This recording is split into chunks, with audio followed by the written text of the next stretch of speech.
औज़ुबिल्लाहि मिनश्शैतानिर्रजीम बिस्मिल्लाहिर्रहमानिर्रहीम। मोहतरम ख़वातीन हज़रात, इंसान को जो मुख्तलिफ इन्फेक्शंस होते हैं उनमें वायरल इन्फेक्शंस, बैक्टीरियल इन्फेक्शंस और जो फंगल इन्फेक्शंस या इसी तरह प्रोटोजोअल इन्फेक्शंस हो सकती हैं। तो ज़्यादातर जो इम्यूनो कम्प्रोमाइज्ड लोग होते हैं, जो डायबिटिक होते हैं या जो HIV एड्स का शिकार होते हैं या उम्र के उस हिस्से में हो जहाँ पर उनका मुदाफ़ती निज़ाम जो है वो कमज़ोर हो जाता है, या फिर वो अफराद जो कि मुख्तलिफ ऐसी दवाइयों का इस्तेमाल करते हैं गुर्दे के अमराज के लिए या मुख्तलिफ ऑटो इम्यून डिजीज़ के लिए, या जो एस्थमा या COPD के लिए अगर वो स्टीरॉइड्स का इस्तेमाल करते हैं, खुसूसन वो अफराद जो कुशिंग सिंड्रोम का शिकार होते हैं, उनकी इम्यूनिटी वीक हो जाती है और इसी वीक इम्यूनिटी की वजह से उनको जो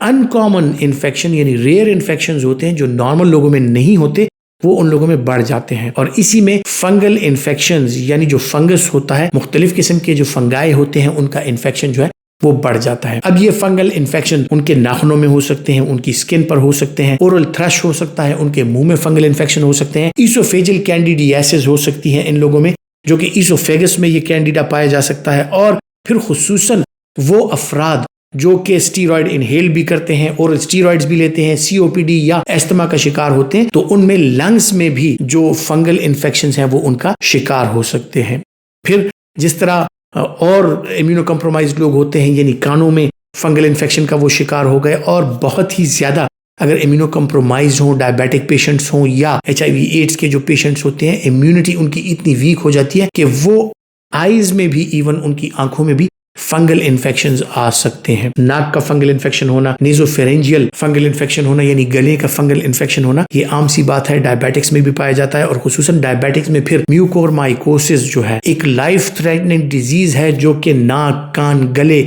आपका जो हल्क है, उन सारे एरियाज आपके साइनसिस को वो घेर लेता है और ये लाइफ थ्रेटनिंग कंडीशन हो सकती है। फंगल इन्फेक्शंस का शिकार लोग एंटी फंगल्स के लिए मुख्तलिफ ऐसी एंटी फंगल्स का इस्तेमाल करते हैं। स्किन के लिए तो टॉपिकल वगैरह का इस्तेमाल किया जाता है, क्रीम्स का, लोशंस का, ऑइंटमेंट्स का, और मुख्तलिफ किस्म के बच्चों में अगर ओरल कैंडिडियासिस होती हैं उनमें भी ओरल सोल्यूशंस का, सस्पेंशंस का इस्तेमाल किया जाता है या ओरल क्रीम्स का, लोशंस का इस्तेमाल किया जाता है। और इसी तरह जो लोग जिनमें सिस्टेमिक इन्फेक्शन हो जाए उनमें ओरल सिरप, सस्पेंशन या कैप्सूल की फॉर्म में फ्लूकेनाजोल का इस्तेमाल कराया जा सकता है। फ्लूकेनाजोल एक ब्रॉड स्पेक्ट्रम एंटी फंगल है जिसका इस्तेमाल स्किन के फंगल इन्फेक्शंस में, ओरल कैविटी के फंगल इन्फेक्शंस में, या मुख्तलिफ कैविटीज जो होती हैं बॉडी में उनके फंगल इन्फेक्शंस, या सिस्टेमिक जो फंगल इन्फेक्शंस होती हैं इम्यूनो कम्प्रोमाइज लोगों में, इसका इस्तेमाल कराया जा सकता है। एक अच्छी एंटी फंगल दवाई है जिसका इस्तेमाल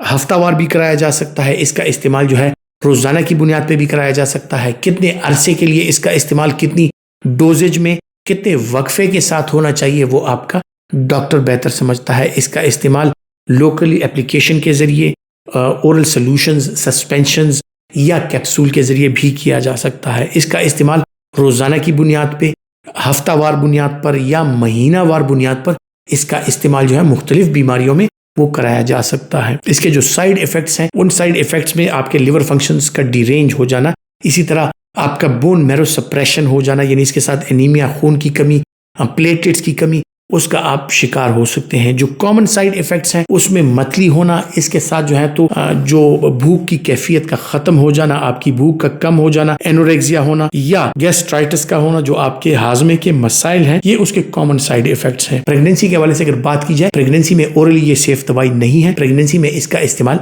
नहीं कराना चाहिए। उम्मीद करता हूँ कि मेडिसिन नॉलेज के हवाले से, हेल्थ टिप के हवाले से जो मालूमात मैं आपको फराहम करता हूँ वो आपके लिए फ़ायदेमंद होंगी। और अगर आप समझते हैं कि आपके लिए फ़ायदेमंद है तो इस वीडियो को लाइक कीजिए, ज़्यादा से ज़्यादा शेयर कीजिए और अपना बहुत सा ख्याल रखिए।